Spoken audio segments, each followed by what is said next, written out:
Hello everybody, my name is Jeremy and welcome back to the Kanto region here in beautiful Viridian City.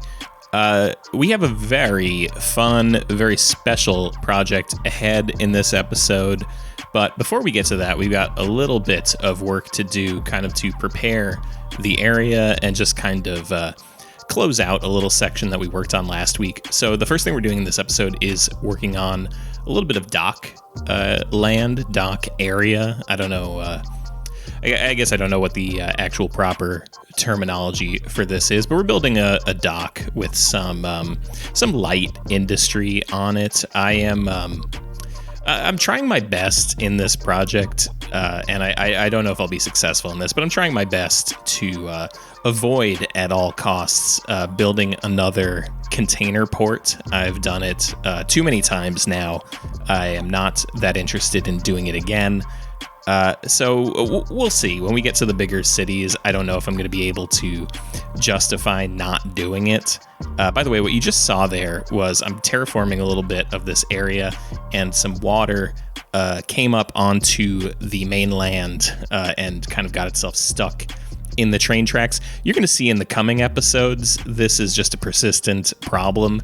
I am not sure what I have to do to solve this. I guess there's the old school trick of just actually putting a water pump in there to drain out all of that water. I've tried just like letting the game run for a while and just kind of letting it dry up on its own, and that is not working. I cannot seem to get these floods to leave. They're absolutely everywhere now.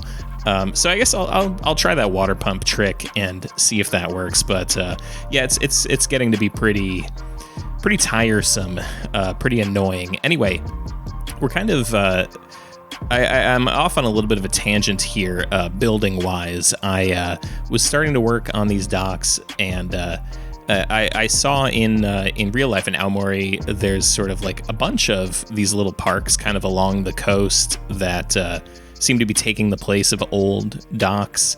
And, I love a repurposed bit of industrial infrastructure, so I had to do something like that here. So I just took a little minute to build that, kept it pretty simple, and now we're back to the dock, putting some big warehouse buildings on here.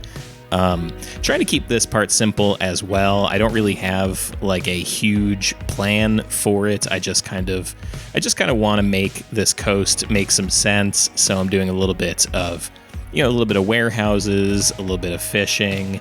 Nothing breaking the mold here. I'm using pretty much the exact same stuff that I used in Pallet Town, just making it a bit bigger. That seems to make sense for the scale of this city. And actually, you'll see at the end of the episode, I build another one on the other side of these breakwaters. Basically just, kind of taking a lot of inspiration from real life with these barges kind of sitting there. I don't know really what the big industry around here would be. I mean, obviously fishing is huge, but fishing is going to be pretty ever-present throughout the region, since basically every city on the map, except for I think Pewter City is the only one that is not a coastal town. I think everything else sits on some kind of coast, and it's going to make sense everywhere basically to have some amount of fishing. But just trying to kind of keep it pretty broad and general over here. I know Aomori has a lot of apples around there. There's a lot of like apple agriculture, so maybe that's kind of what the big export is from here. Maybe we will build some apple orchards kind of in the outskirts of the city, and the story will be that they're exporting apples to the rest of the region, something like that. I don't know. But just your standard detailing here, kind of griming it up a little bit, making it look like a lot of traffic happens here, putting trucks around. I used these raisable parking spaces that I'm gonna lower momentarily. I just kind of was trying to just chalk out where I was gonna allow cars and trucks to where I was gonna allow them to be and where I was gonna allow them to park. And then I guess I didn't show it on screen. But anyway, now we are getting to the meat of the episode, the real project, the title of the episode. We're working on the Viridian City Gym. And this is a super fun little build. I really enjoyed doing it. It's very involved, and you'll see why momentarily. But I'm taking a lot of inspiration from real life. On the coast in Aomori City, there is a big, I believe it's a natural history museum, but it's really cool. It's like, you've got the rest of the city is kind of in the same sort of scale. Everything is kind of really typically Japanese. And then just on the coast, you've got this really big park. It's a really big courtyard with this sort of distinctive like checkerboard pattern. And the building itself is really out of scale with the rest of the city. It's humongous, and it's really super like modern, really architect-y. I don't know exactly the word I should use for that, but it looks very designed, so that's kind of what I was going for here. The rest of the city is going to be pretty typical Japanese styles. And then we have this one big kind of wavy looking building. And I think this is kind of going to serve as a model for future gyms in future cities. I want them to be really architecturally distinctive. I want them to be really big. I kind of figure, especially in certain cases, where there's large Pokemon involved, and they need space to do their battle in. So it makes sense that these buildings would be quite large. It's something I always found a little strange in the series and in the game, I guess.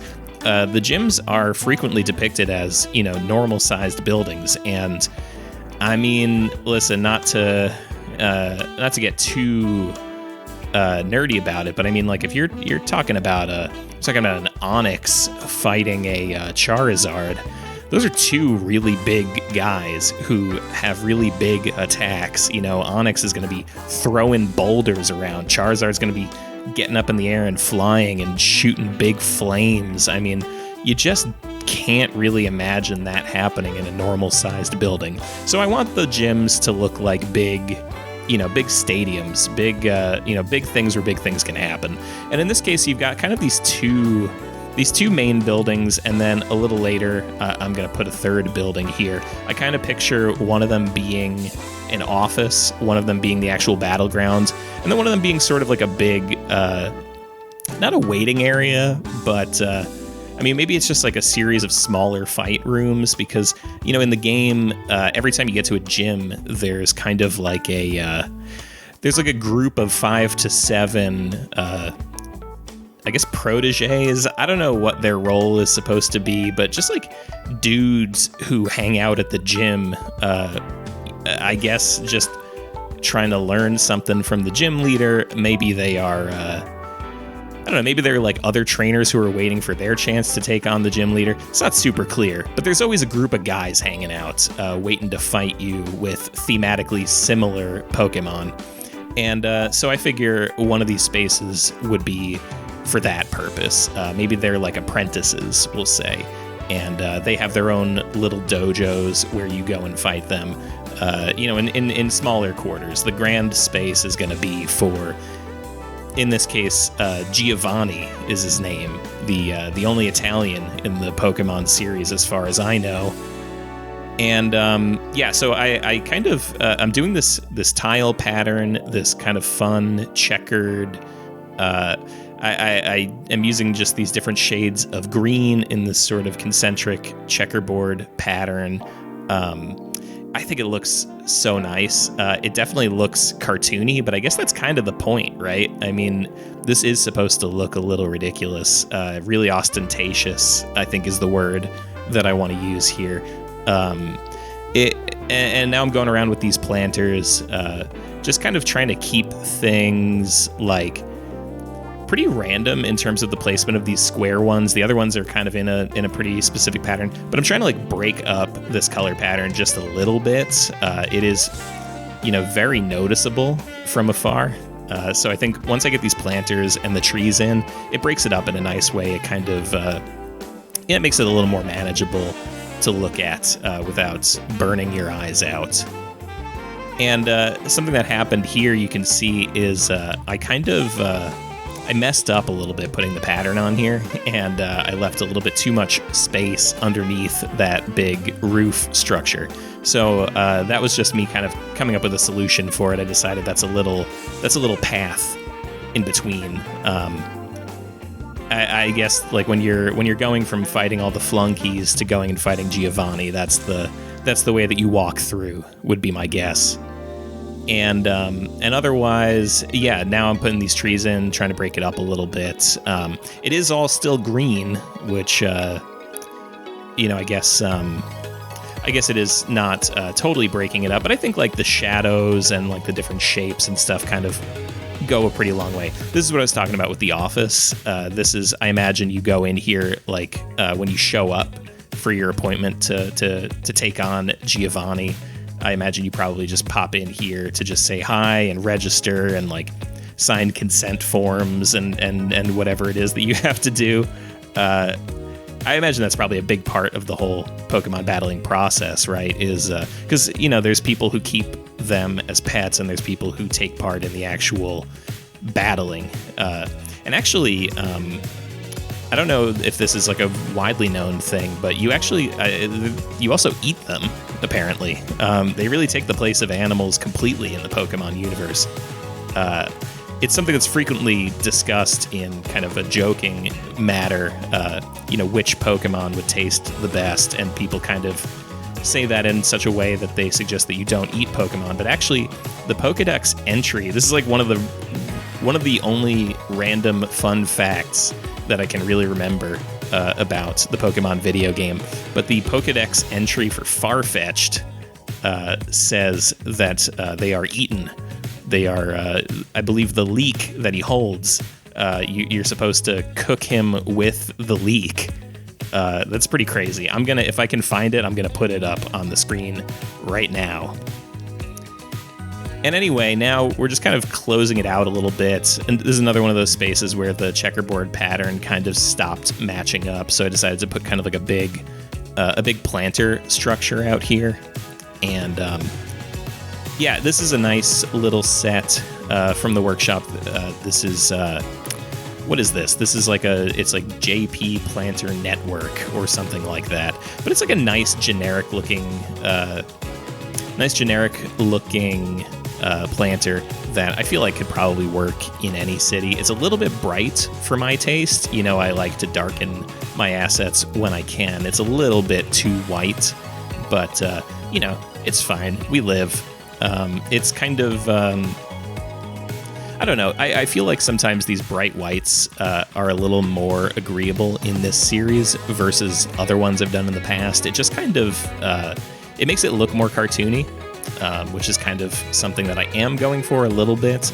Like I am going for a bit of a like realism sort of approach in terms of like the way that I'm planning these cities and the way that I'm building them, but I'm also trying to like make the look of it kind of with like the color correction and the lighting and stuff. I want it to look like anime, which I think it does to some extent. And now we're over here just kind of like finishing up this bridge. I guess I didn't do this on the other side of it. I did this in the last episode or the one before. I can't remember. But I guess I didn't put this kind of abutment on the adjacent side. So I came back and did that. And otherwise, we just have a lot of kind of generic building to take care of here. This is something, I don't know what the heck happened here, but I really battled with this intersection for a while to put a turning lane in. I'm not sure what I was doing wrong here. And now that I'm looking at it again, that turning lane is completely not what it should be anyway. So I got to go back and fix that. It's cutting off traffic coming straight across the bridge. And that's no good. That's not what we intended for there. Now just kind of putting some medium-sized retail buildings using these tiles out front like I have been doing, and putting a couple houses around here, just kind of closing out the area.